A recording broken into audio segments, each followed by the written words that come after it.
دیکھیے اسے سمجھیے، اور یہ میں نعوذ باللہ کوئی غیر مستند بات نہیں عرض کر رہا ہوں آپ کے سامنے. یہ ممبر ایسی جگہ نہیں ہے کہ یہاں کوئی غیر مستند بات کی جائے.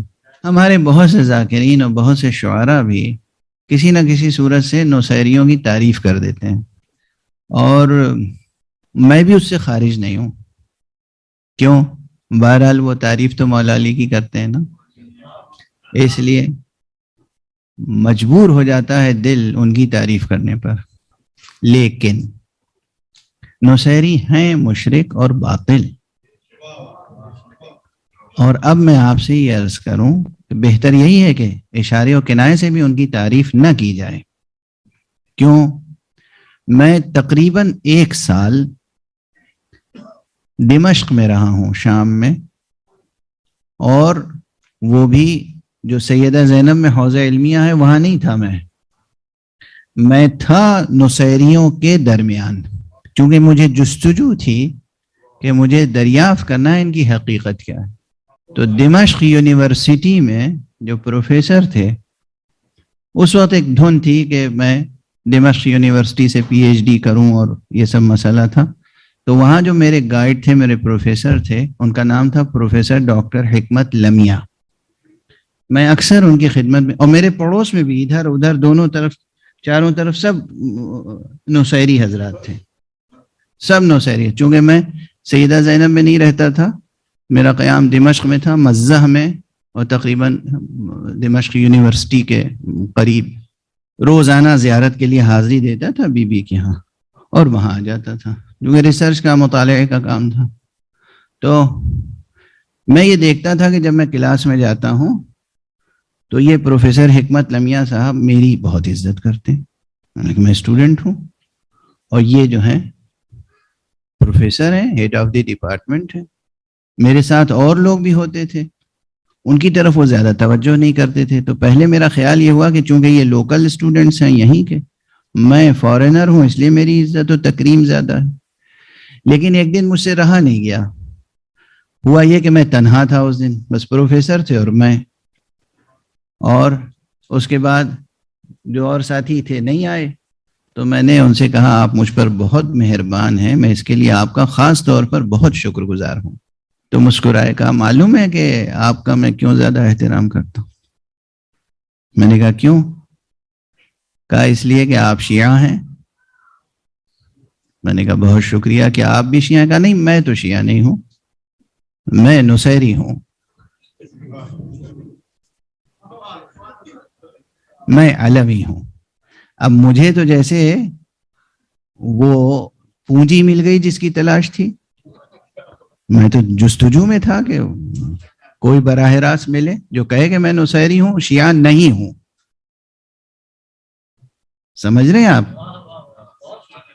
انہوں نے کیا کہا؟ میں شیعہ نہیں ہوں، میں تو نصیری ہوں. فرق یہی واضح ہو گیا. اللہ نے شیعہ کی تعریف کی ہے، رسول نے شیعہ کی تعریف کی ہے، اماموں نے شیعہ کی تعریف کی ہے، اور وہ اپنے منہ سے کہہ رہے میں شیعہ نہیں ہوں، میں نصیری ہوں. راستہ انہوں نے الگ کر لیا نا اپنا. اب جب راستہ الگ کر لیا تو پھر بتائیے کہ آپ کو کس کے راستے پر چلنا ہے. اچھا، اب مجھے اور جستجو ہوئی. یہ تو پہلی کھل کے بات انہوں نے کہی تھی. اب مجھے جستجو ہوئی کہ میں ان کے شیوخ تک جاؤں، جو ان کے پیران طریقت ہیں، جو ان کے شیوخ ہیں، جو ان کے علماء ہیں، اور جو ان کے چھپے ہوئے علمی خزانے ہیں، جو ان کی کتابیں ہیں جو نہیں چھپی ہیں، مخطوطات کی شکل میں ہیں، مینوسکرپٹس ہیں، اس کی جستجو کروں. اور میں اس جستجو میں بڑی حد تک کامیاب ہوا. تو معلوم ہوا کہ وہاں جو علوی ہیں وہ 2 قسم کے ہیں. اب یہ ایک ایسی بات چھڑ گئی کہ اسے چھڑ گئی بس. اب تو مجھے بڑی حد تک کامیابی ملی، اور میں ان کے شیوخ کے ہاں گیا. اب بعض چیزیں ایسی ہیں جو میں اس ممبر سے عرض بھی نہیں کر سکتا، کہ ان کے شیوخ شیخ مذہب، شیخ طریقت، لیکن ان کے گھر کا ماحول بالکل ایسا تھا کہ جیسے کسی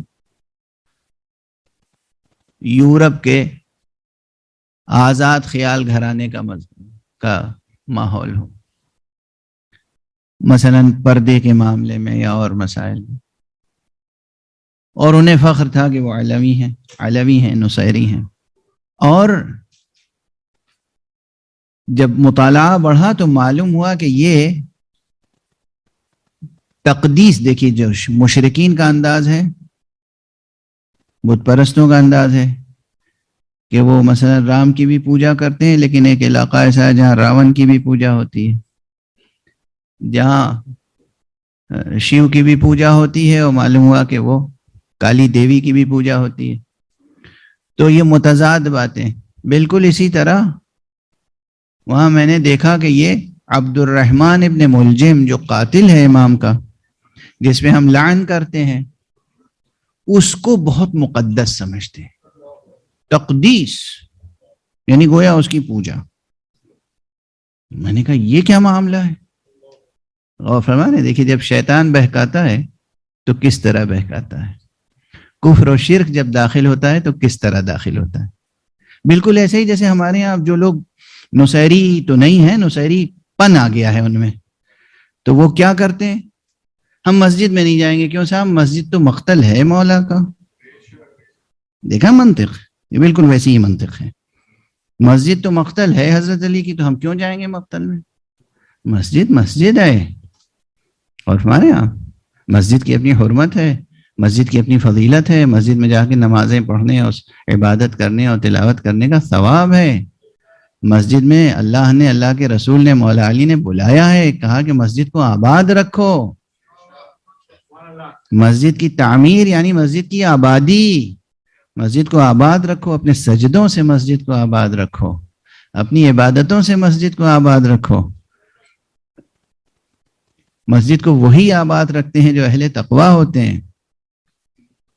تو اب انہوں نے یہ کیا کہ ہم وہ لوگ عبد الرحمن ابن ملجم جو قاتل ہے مولا کا، اس کی تقدیس کرتے ہیں، پوجا. کیوں؟ مجھے جستجو ہوئی تو کہا بھائی ذرا سوچو تو، سامنے کی بات ہے، علی رب ہے، رب کو کون قتل کر سکتا ہے؟ رب کو جو قتل کرے گا وہ بھی تو کوئی غیر معمولی ہوگا. دیکھا کیا ایسی، یہ کون سی منطق ہے؟ انسانی، قرآنی، شیطانی منطق. یہ ہے سیٹینک لاجک، شیطانی منطق. رب کو جو قتل کرے گا کیا معمولی ہوگا؟ مجھے سمجھا رہے ہیں. اور اس کے بعد پھر روایت بیان کر رہے ہیں کیا؟ رب کے 12 حواری تھے، 12 خاص افراد تھے جو رب کے ساتھ ہر وقت رہتے تھے. اب رب کے حواری بھی ہو گئے. تو رب نے ایک مرتبہ، اب یہ کہانی انہوں نے گویا کرسچینٹی سے لی ہوگی، حضرت عیسیٰ اور ان کے 12 حواری و انصاری، جس میں سے ایک حضرت کو اذیت دینے والا باغی اور گویا ظالم و غدار ہوا.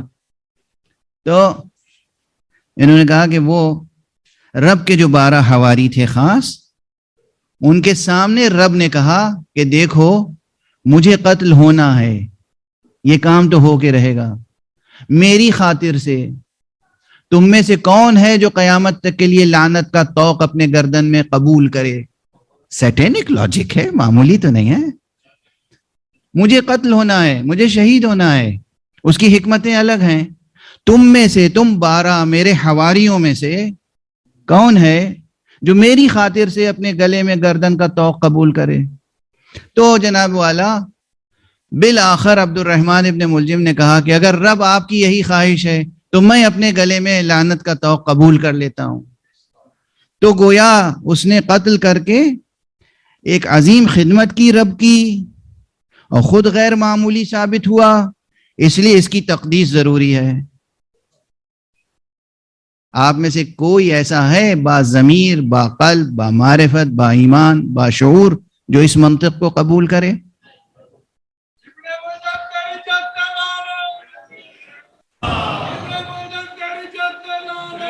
جزاک اللہ. جزاک